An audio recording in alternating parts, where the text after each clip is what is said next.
Hi, good morning. Ang dilim-dilim pa dito sa SM Curve. Super aga ko para matapos agad. 6 or 7 AM kasi yung pagkuha ng mga lab chem. Yung ultrasound, yung mga 2D echo, mga 8 to 9 pa yun, saka may 1:30 pa ako ng tanghali. Bali ng maaga.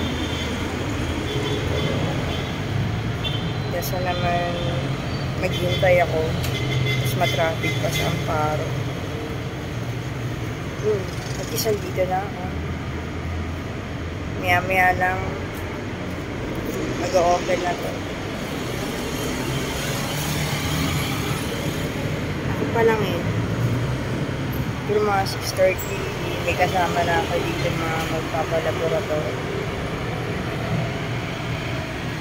Morning ulit. Happy Friday. Happy weekend.